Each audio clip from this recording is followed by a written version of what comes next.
Una tranquila ciudad universitaria de Arkansas está conmovida por un tiroteo. Es algo que no ves ni una vez al año. De hecho, no lo ves en un par de años. Un alumno de Derecho se convirtió en un hombre perseguido. Recuerdo correr por la galería pensando: estáis disparando al hombre equivocado. Quería parar, dar la vuelta y decirles: vale, chicos, soy Doc. Doc le cae bien a todo el mundo. ¿Podría la policía detener al asesino en una pequeña ciudad antes de que alcanzara su objetivo? Ver cómo cazaban a Doc como si fuera un animal fue realmente doloroso. Me partía el corazón.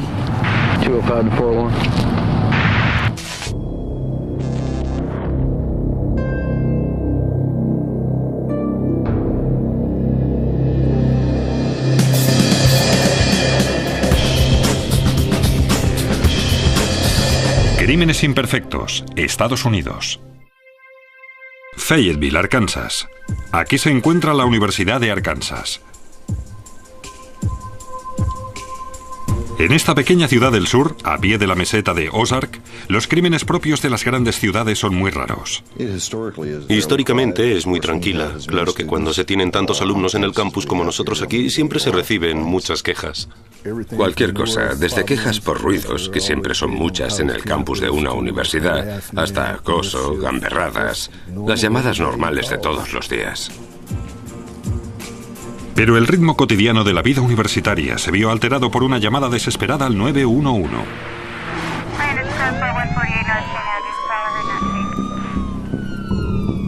La policía recibió una llamada sobre un tiroteo en los apartamentos de los alumnos y con esa llamada, esta pequeña ciudad pasó a tener los problemas de una gran ciudad.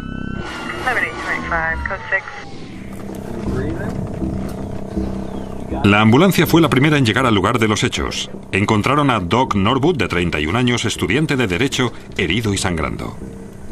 Varón de 30 años, herida de bala en el pecho. El teniente Jim Swearingen, de la policía de la Universidad de Arkansas, tenía la misión de encontrar al agresor. Teníamos 2 agresores y una víctima con 2 heridas de bala, una en la espalda y otra en la pierna. Le habían disparado a Doc y él había conseguido salir de su apartamento, bajar las escaleras y cruzar la calle. Alguien llamó a emergencias para que lo llevaran al hospital. Los enfermeros trabajaron contrarreloj para estabilizar a la víctima. Las heridas de Doc consistían en un disparo en la pierna y otro en el costado, más las heridas que se había hecho luchando por defenderse. Los atacantes habían desaparecido. Era evidente que los agresores habían huido. Mientras la ambulancia llevaba a la víctima al hospital, Swearingen examinaba detenidamente la escena del crimen. Cuando entramos en el apartamento, todo estaba como él lo había descrito. La mesita del salón estaba rota, había cristales por todas partes y muebles volcados. Quedaba claro que había intentado defenderse. Parece que ha habido una buena pelea. Sí, le dispararon durante la pelea y huyeron. Ya que no había señales de que la puerta hubiera sido forzada, los investigadores se preguntaban si Norwood conocía al agresor. Normalmente, cuando hay un altercado en el interior de una residencia, tiendes a pensar que la víctima conoce a las personas implicadas. Uno no abre la puerta ni invita a pasar a gente que no conoce. Parece que no han robado nada. El instinto le decía a Swearingen que no se trataba de un robo ni de un ataque indiscriminado.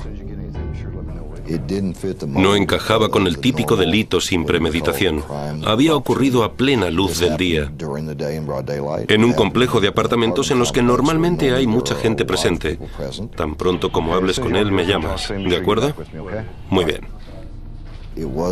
Era algo único. Y los hechos también eran únicos.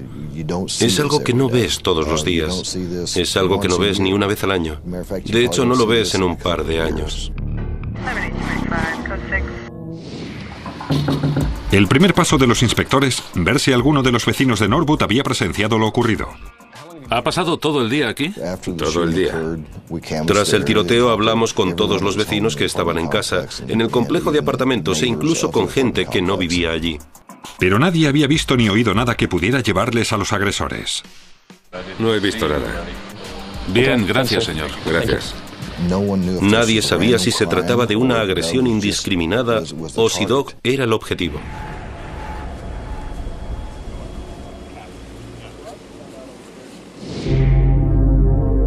Los investigadores sabían que la víctima, Doc Norwood, era su mejor baza para resolver el caso. Es preciso conseguir la máxima información cuando el recuerdo está vivo. Es la mejor información con que puedes contar para seguir. Se dirigieron al hospital para ver si podían hablar con Norwood personalmente. Es importante hablar con la víctima lo antes posible, porque cada hora que pasa hace que sea más difícil. Por ello es muy importante hablar con la víctima tan pronto los médicos lo permitan. Cuando llegaron al hospital, los agentes encontraron a Norwood consciente y deseoso de contarles lo ocurrido. La mañana que me dispararon era una mañana preciosa. Alguien llamó a la puerta, la abrí y había un par de hombres. Me dijeron que querían que les ayudara a encontrar a otro alumno de Derecho. Norwood sostenía que cuando invitó a entrar en el apartamento a los dos hombres, ellos le atacaron. Uno de ellos se inclinó y puso una pistola eléctrica en mi hombro. Cuando lo hacía, me di la vuelta y le di una patada en el pecho. Corrí hacia la puerta. Norwood corría para salvar la vida. Cuando llegué a la puerta empezaron a dispararme. Recuerdo correr por la galería pensando, estáis disparando al hombre equivocado. Quería parar, dar la vuelta y decirles, vale chicos, soy Doc. Doc le cae bien a todo el mundo. Os habéis equivocado de hombre, os habéis equivocado de casa, pero por suerte pude correr. Es cierto, cuando alguien te dispara te sorprende lo rápido que puedes correr. Pero no importa cuánto corriese, Norwood no podía escapar de sus atacantes. Me di cuenta de que estaba herido en el pecho. Tenía el zapato lleno de sangre. Estaba allí, de pie, literalmente viendo cómo iba perdiendo la vida, desangrándome. Es una historia dramática, pero los investigadores se preguntaban si había algo más en la agresión de lo que Norwood les contaba. Sospechábamos que Doc no nos lo decía todo. Norwood dijo que nunca antes había visto a sus agresores y que no tenía ni idea de por qué querían matarle. Lo lógico es que supiera algo, pero no pudo decirnos absolutamente nada. ¿Doc Norwood le estaba ocultando algo a la policía? Fayetteville, Arkansas, se había visto conmovida por el hecho de que alguien le disparara a Doc Norwood, estudiante de Derecho. Todo el mundo en la pequeña ciudad universitaria estaba preocupado por lo ocurrido. Siempre que se comete un delito como este, en el que alguien entra en un apartamento e intenta matar a su ocupante, es motivo de preocupación no solo para la comunidad, sino para las distintas agencias de policía de la zona, porque se sabe que esas personas siguen en libertad, nadie sabe quiénes son y pueden volver a hacerlo. Norwood no pudo decirles mucho más a los investigadores sobre quién le disparó. Con Doc insistiendo en que no sabía quién intentaba matarle ni por qué no teníamos ninguna pista. Intentaron agilizar el caso investigando a la víctima. ¿Había alguien que quisiera ver muerto a Norwood? Cuando empezamos a investigar a Doc, averiguamos que había sido guardia en una prisión. Norwood había trabajado en el patio de una prisión de Florida. ¿Algún convicto lo había localizado con la intención de vengarse? Era un posible móvil. Creíamos que existía la posibilidad de que alguien hubiera venido desde Florida en busca de venganza por algo que hubiera podido hacerle. Pero cuando lo comprobaron en la penitenciaría de Florida, Teniente Swearingen, del Departamento de Policía de la Universidad de Arkansas. No había ningún incidente con Norwood. Ningún preso había presentado una queja contra él. Descubrimos que no se había producido ningún incidente en que participara Doc que justificara que alguien intentara matarle. 48 horas de investigación y la policía no tenía ningún sospechoso. En ese momento seguíamos sin saber cuál era la razón del intento de asesinato. Nadie entendía por qué habían intentado matar a Doc.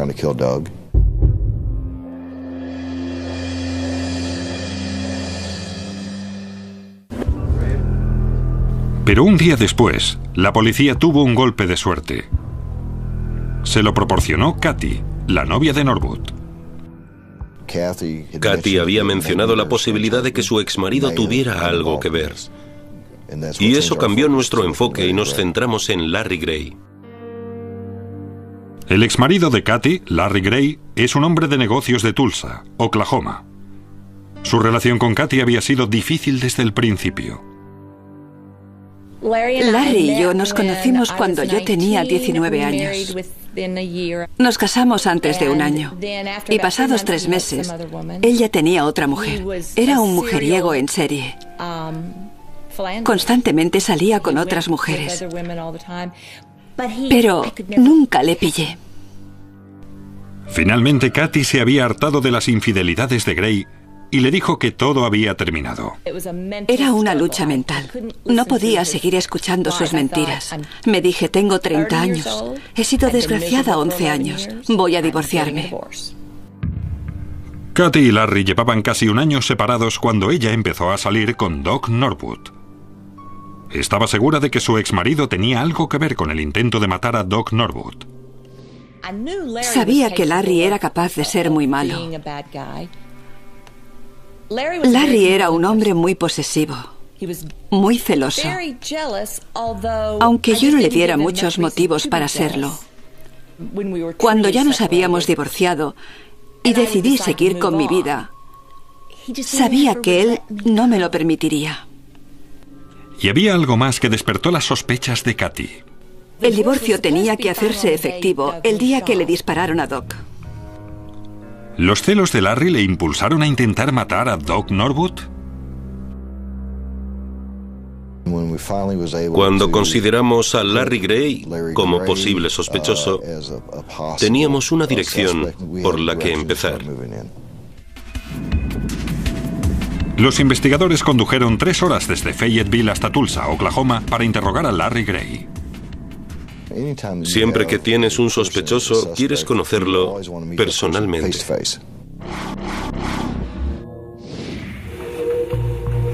Le pidieron a Gray que se fuera a la comisaría de policía de Tulsa para ser interrogado. ¿Conoce a Doc Norwood? Sí, lo conozco. ¿Qué opinión le merece? No me gusta. No tenía muy alta estima a Doc. Creo que tenía la impresión de que Doc estaba implicado en algún asunto de drogas, y eso era algo que le preocupaba. Pero Gray negó que le desagradara tanto como para intentar matarle. Negó cualquier conocimiento o participación en el caso. Desde luego que no. Bien. ¿Está seguro? Sí. Muy bien. Al ser presionado, Gray sorprendió a los investigadores mostrándose dispuesto a colaborar. Si le preguntara si estaría dispuesto a someterse a la prueba del polígrafo, ¿qué me diría? Aceptó someterse a la prueba del polígrafo. El polígrafo tiene una exactitud del 85%. Se utiliza como una herramienta en la investigación. Permite a los agentes de la ley saber si van en la dirección correcta. ¿Tiene la intención de decir la verdad? Sí. ¿Ha mentido a las autoridades con relación a este caso? No. ¿Sabe algo del intento de asesinato de Norwood? A Doc Norwood le habían disparado. Los investigadores creían que Larry Gray, el exmarido de su novia, podía estar de alguna forma implicado. Pero Gray había aceptado someterse al polígrafo para demostrar su inocencia. ¿Su nombre es Larry Gray? Sí. ¿Sabe algo del intento de asesinato de Norwood? No. Finalmente terminó la prueba. ¿El atractivo mujeriego había dicho la verdad? Larry Gray había pasado la prueba. Fue una decepción. Nos sorprendió porque creíamos que íbamos en la dirección correcta. Cuando me dijeron que Larry había pasado la prueba del polígrafo, no me sorprendió. Era un mentiroso patológico. Mentía incluso cuando no tenía necesidad de hacerlo. Lo habían educado para mentir. Y era muy bueno mintiendo. Pero sin un testigo presencial ni pruebas físicas que lo relacionaran con el delito, los investigadores tuvieron que dejar en libertad a Gray. La cuestión era a dónde íbamos ahora, qué dirección debíamos seguir. De nuevo, nos pusimos a buscar más información.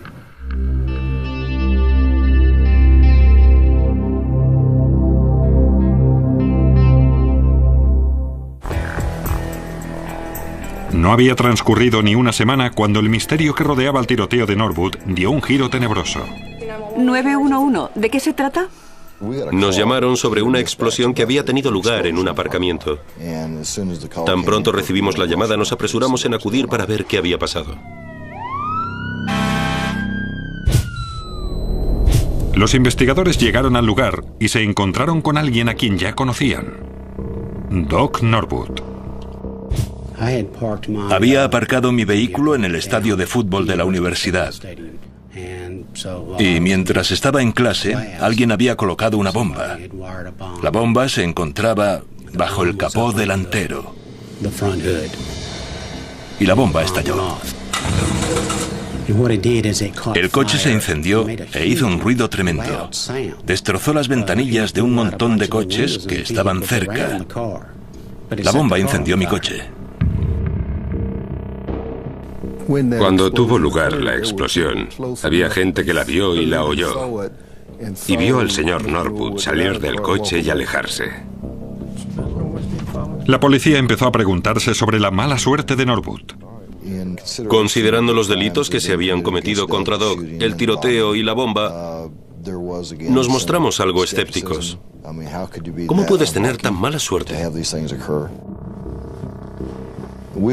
Habíamos tenido casos antes en los que la gente montaba esa clase de acciones por distintas razones, para despertar la compasión de alguien o para crearle problemas a alguien.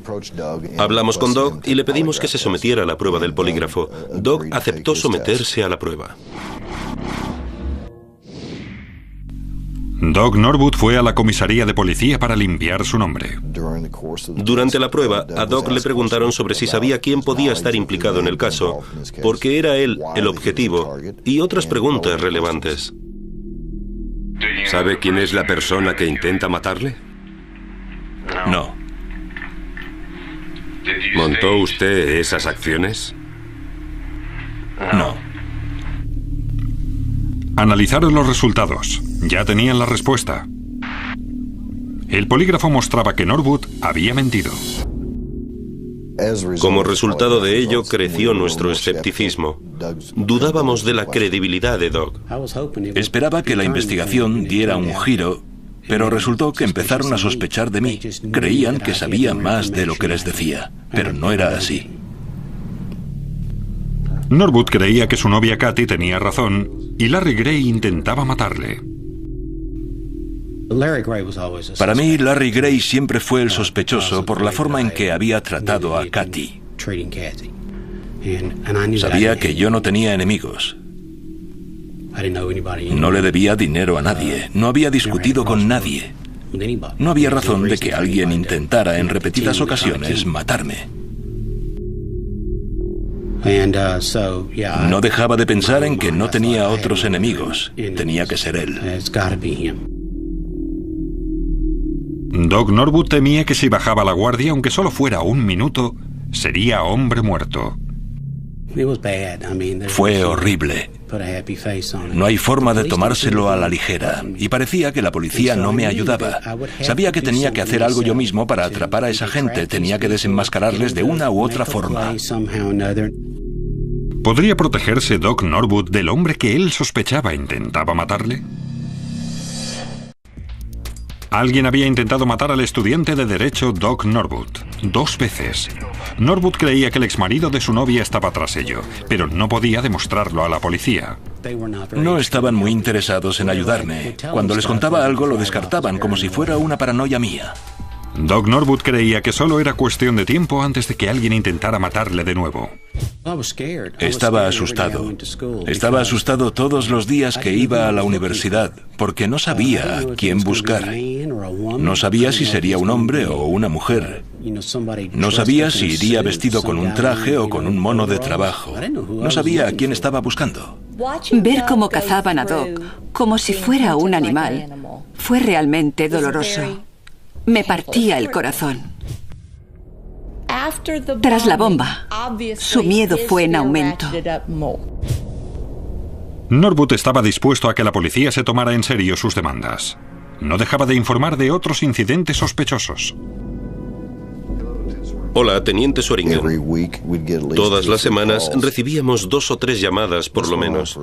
Eso siguió durante bastante tiempo. Todos nos estábamos hartando del tema, porque nada de lo que denunció se pudo comprobar.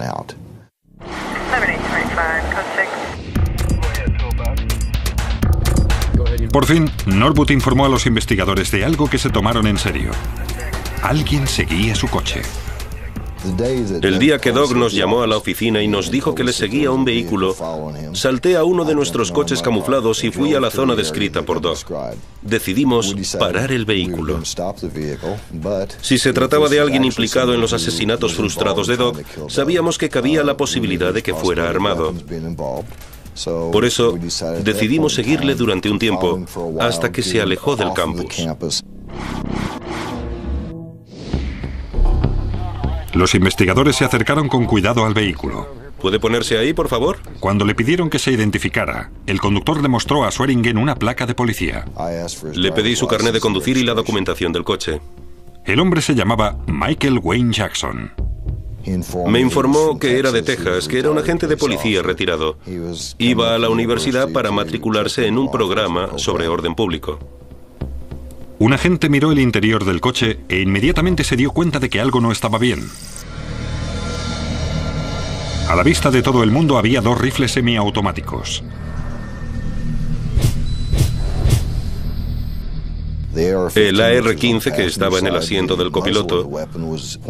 El cañón del rifle apuntaba al suelo del vehículo. Lo había cubierto parcialmente con una chaqueta. El MAC-10 estaba bajo el asiento del conductor. ¿Por qué alguien con 2 rifles de asalto iba a seguir a Doug Norwood? Los policías le llevaron a comisaría y fueron directos al grano. Al principio dijo, no pienso hablar con ustedes. Le dije que no tenía que decirme nada, ya que con los rifles que tenía cargados y listos para abrir fuego podía encerrarle. Y podía conseguir que le declararan culpable. ¿Cómo puedo librarme de esta? No es eso lo que quiero. La única forma de librarse de todo es diciendo la verdad. Jackson rápidamente señaló a otra persona como responsable de los intentos de asesinato de Norwood.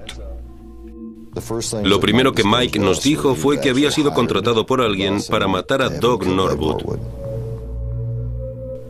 Los investigadores le preguntaron quién era esa persona. Dígame quién le contrató para matar a Doug Norwood. Jackson les dio un nombre que les resultaba muy familiar. Larry Gray, el exmarido de Kathy, que vivía en Tulsa, Oklahoma, era la persona que le había contratado.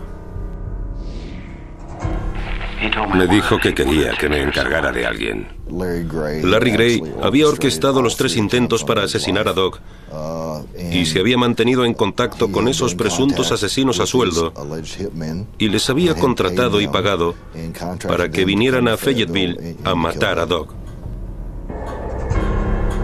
Norwood y su novia Kathy siempre habían tenido razón. Gray estaba consumido por los celos y quería ver muerto al estudiante de Derecho. Tenían las armas, la capacidad y todo el equipo necesario para matar a Doug. Podían haberlo conseguido. La declaración de Jackson llevó a la detención y condena de Larry Gray y otros 4 presuntos asesinos a sueldo. Larry Gray se declaró culpable de conspiración para cometer asesinato y fue condenado a 15 años de cárcel. Doug Norwood terminó la carrera de Derecho y ahora es socio de un bufete de abogados de Fayetteville. Él y Kathy se casaron unos años después de los intentos de asesinato. Al recordarlo, creo que fue un milagro que ese día en particular los inspectores decidieran intervenir ese coche. No tenían por qué hacerlo, solo era una llamada más de alguien que les había llamado 100 veces en el pasado. Pero sí, me salvaron la vida y pueden creerme, soy consciente de ello.